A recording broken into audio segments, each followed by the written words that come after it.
Hello and welcome back to my channel. On this video, I'm going to talk about all of the books that I hope to read in June 2025, and I have a bunch of them on my list. So let's go ahead and get started. As always, I'm going to start with the books that are remaining from previous months, and then I'm also at the end of the video going to pick 5 books from my Kindle backlist using a random alphabet letter, and then I've got a bunch of books in between. So as I have mentioned in previous months, I am still reading Daily Creative. This is the daily essay book by Todd Henry. I'm really enjoying it, and I've been able to keep up so far. So I'm going to keep that on my list for June. I have not yet gotten to Onyx Storm. This is the 3rd book in the Empyrean series by Rebecca Yarros. Part of this is because I want to read the actual kind of ebook that I have and listen to it at the same time. And I know it's going to take some time and attention, and I haven't been able to carve out time for that yet, but really looking forward to that one. Also, I recently was able to get an audio copy of The Family Experiment by John Marrs, and this is a longer one, so having the audio is going to help me, I think, get to that one as well. I still haven't gotten to a book called One Mission by Chris Fussell. I will say I've started this. I think I'm like 15% in, and so I have a general sense of what it's about, but I have not been able to complete that yet. And then lastly, from previous months, I have the book Beg, Borrow, or Steal. This is the 3rd When in Rome series book by Sarah Adams that is kind of set in a small town in Kentucky. I believe it's Rome, Kentucky, if I'm remembering that right. And it has kind of these interconnected characters and romances. So looking forward to that one as well. Let's talk about the new books that I have on my list before we pick the random ones from my backlist. So the first book that I have on my list is called The Mountain Is You. Transforming Self-Sabotage into Self-Mastery. This is by Brianna Weist. I just keep seeing this book around, and so I'm kind of curious about it, and I want to know, what it's about and why people keep talking about it. So I put that on my list. I also put on my list a book called The Strange Case of Jane O by Karen Thompson Walker. I've read other books by Karen Thompson Walker and really enjoyed them. I think this is a book about a woman who has some kind of like amnesia or some kind of like psychological issue that she's having, and she has to go see a therapist and kind of understand what has happened.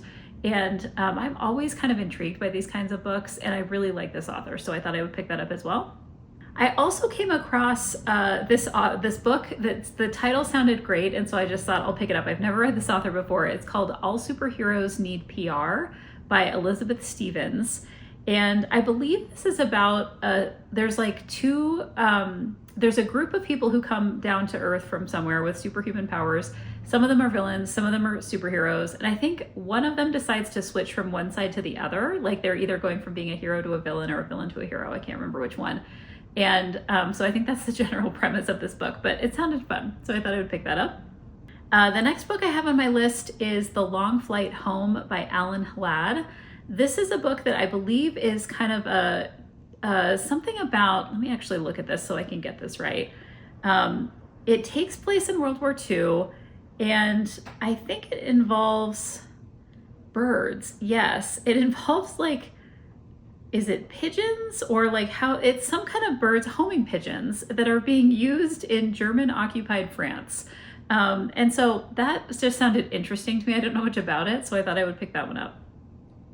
I also decided to pick up a book called Isola by Allegra Goodman. This is a book about a woman and her lover that are marooned on an island. And I think that she gets orphaned on this island maybe because of this lover, and she is being punished, and they're being put on this island. And so this is, I think, a survival story about them on this island. Not quite sure what's going on there, but it is a book club choice by one of kind of the celebrity book clubs, and I thought I would pick that one up too. I saw someone on social media talking about the next book on my list, which is called Such Quiet Girls by Noelle Ely. And this is a book that I think is actually based on a true story, which is basically, if I'm remembering correctly, a bunch of children who get kidnapped as a group. They're buried underground in a school bus. And this is actually, or some kind of container. This is something that actually happened. I think they were buried in a school bus, and this one is about a container, but it's based on a true story. And I thought that sounded interesting. I also added to my list I believe a spy novel called The Helsinki Affair. This is by Anna Pitoniak, and It is about a CIA agent who is thrust into an international conspiracy involving high-profile assassins and Russian blackmail. And I think it had just been a little while since I'd done like a good spy novel, so I decided to add that to my list. It's a good summer read. I also added a book called Appetite for Innocence by Lucinda Berry. I've kind of been working my way through Lucinda Berry's backlist. I think I've read 3 or 4 of her books now, and they always have kind of interesting premises. So this one is about, the description says that a serial rapist is kidnapping teenage girls, but he's not interested in just any teenage girls, only those who do not have sexual experience. He hunts them by following their status updates and check-ins on social media, and once he's captured them, they're locked away in his soundproof basement until they're groomed and ready. He throws them away like a piece of trash after he's stolen their innocence, and nobody escapes alive until Ella. Ella risks it all to escape, setting herself and the other girls free, but only Sarah, the girl who's been captive the longest, gets out with her. The girls are hospitalized and surrounded by FBI agents who will stop at nothing to find the man responsible, and the girls are key to their investigation, but Sarah is hiding something, and it isn't long before Ella discovers her nightmare is far from over. So, thought I would pick that up as well. I'm also going to pick up the entire 5-book sequence of the Hunger Games. So there is a trilogy of the Hunger Games, Catching Fire, and Mockingjay. This is like the original trilogy. And then there are these 2 like prequels that were created. One is called The Ballad of Songbirds and Snakes, and this came out a little while ago, and it's basically about, I think, one of the main villains in the trilogy and kind of his background story. And then Sunrise on the Reaping just came out, and this is about one of the main characters in the trilogy as well, and kind of his background story as a child. And I am so excited to dive into these again. I know I read the original trilogy. I have not read these other 2. And I think it'll just be super fun to read all of these again. And also there's film adaptations for most of these, and a new film adaptation coming out for Sunrise on the Reaping. So that one I'm really looking forward to diving into. I also decided to pick up a book called Hide. This is the first book in the Detective Harriet Foster series by Tracy Clark. I believe this is a detective series that takes place in Chicago. Yes, it does. And this is about a woman who's hunting for a serial killer with a deadly affinity for redheads. And I should say not just a woman, but a detective. So this is a detective series with this main character. And I've not read it before. So I'm looking forward to reading this author, looking forward to checking out the first book in that series. I also decided to pick up a book called The Bay at Midnight. This is by Diane Chamberlain. I have read a few different books by this author, and she has a pretty extensive backlist, if I'm remembering correctly. And this is basically about a girl who becomes a woman, and when she's a young girl, her 17-year-old sister is killed, and she has kind of memories of her sister and kind of, I think, what happened. And now it says there's an unexpected letter from someone in her past who raises questions about what really happened, and about this sister's own complicity and a devastating secret her mother kept from them all. Sounds very melodramatic. So looking forward to picking that one up too. I also decided to pick up this lengthy book called Trauma and Recovery by Judith Lewis Herman. This is nonfiction. And I've been doing some reading on like yoga, somatics, trauma, and have found it really fascinating. And this is a book that I think is pretty central to that literature, and so I wanted to pick this up as well. I do have it on audio, and I have a physical copy from my library as well. I also wanted to pick up a book called A Tribute of Fire. This is the first book in the Eye of the Goddess series by Soraya Wilson.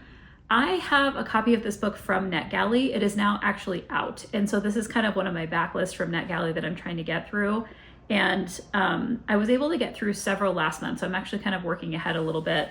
And this book is about, I actually don't even know. Let's take a look at the description. It says, the fate of a cursed nation depends on a princess who must outwit a mortal enemy and outlast the trials of a death-defying ritual in a thrilling adventure. And so it sounds like there's a female main character who's a princess of a dying desert nation cursed centuries ago by an earth goddess. And every year that goddess offers a sacrifice, 2 different maidens, and this year she is one of the hunted. So it says an education in battle gives her a fighting chance, but the challenges are greater than she feared. And she has a beloved and untrained sister who's also been put in the path of danger. So looking forward to diving into that, seeing what I think. Just a couple more. I've got Leviathan Wakes. This is the first book in the Expanse series by James S.A. Corey. I have never read this author before. I have heard amazing things about this series, and I'm pretty sure this is a detective mystery that takes place in space. And so I am always up for a genre mashup, and it's also kind of lengthy if I'm remembering correctly. It's like 600 pages. So I do have this one on audio and ebook, thankfully, and I'll make my way through that. And then lastly, I have on my list Shield of Sparrows. This is by Devney Perry. It is her genre crossover. This is an author who is known for mysteries and kind of small town thrillers and mystery and romance suspense. And she has gone over into romantasy, and people are loving this book. It has incredible ratings. I'm really looking forward to diving in. And it has also just been picked up to be a film that is going to be adapted. So let's take a quick look at the description. It says it is a slow burn, high stakes romantasy where enemies become lovers, monsters stalk a cursed realm, and a forgotten princess finds the strength to tear off her crown and become the warrior she was never meant to be. So really excited to dive into that one this month. Okay, so now I need to pull up my Kindle so I can have my 5 books that I'm going to randomly choose. And I'm going to go ahead and sort my library alphabetically and then pick my random letter here. And the letter I am choosing is the letter M. So I'm going to go ahead and look at my Kindle under the letter M and see what I might have as an option here. And I'm already seeing some that I definitely want to pick. Okay, so the first one I'm going to choose is a book called The Maid. This is by Nita Prose. I have seen this book all over the place, and I think it's a mystery. Let me take a look and see. I've always been kind of intrigued by it. Okay, it says a heartwarming mystery with a lovable oddball at its center. So I think it's a maid, and then I think this maid is kind of navigating, she's a hotel maid and she's navigating some kind of crime and mystery. So I'm gonna add that one to my list. All right, the next book I'm gonna add to my list is a book called The Man in the Window. And it is about a man who is disfigured by a fire, and he has kind of like hidden himself away, and then he accidentally falls outside of a second-story window, and he gets connected with this woman who is a lonely and unlovely nurse who's 37 and is looking to, I think, have a romance. This is from 2013, but it comes highly recommended by Nancy Pearl, who's this very famous, I think, retired Seattle librarian who has a lot of book recommendations that she puts out there. And so that's one that I'm gonna plan to pick up. The next book I'm gonna pick up is one that I've had on my radar for a while and fits in well with some of the reading that I'm doing around kind of somatics. It is called The Microstress Effect: How Little Things Pile Up and Create Big Problems and What to Do About It. And I think this is really about how kind of stress sits in the body. And I read an article about this in Harvard Business Review that was by the same authors, and I would like to see like the expansion of that. So I'm gonna go ahead and add that to my list. Let's see what else here. I'm also gonna pick up a book I've wanted to be reading for a really long time. It is called Mr. Mercedes. It is a novel by Stephen King. It has been a while since I picked up a Stephen King novel, and I assigned a different Stephen King for myself this year that I wanted to read, but I have missed his writing style. So I'm gonna go ahead and add that to my list as well for this month. And then the other book I'm gonna add to my list is one called Multipliers. This is How the Best Leaders Make Everyone Smarter by Liz Weissman. This is someone that I've been wanting to check out for a while. I think I've read kind of essays and articles by her, but I have not read her actual book. And so I'm interested in kind of picking that up. Now, I think that is my 5 additional books that I have to read in the month of June 2025. A lot of really good ones here that I'm looking forward to. And I hope you'll check back at the end of the month and see just how much I was able to read. Until then, happy reading.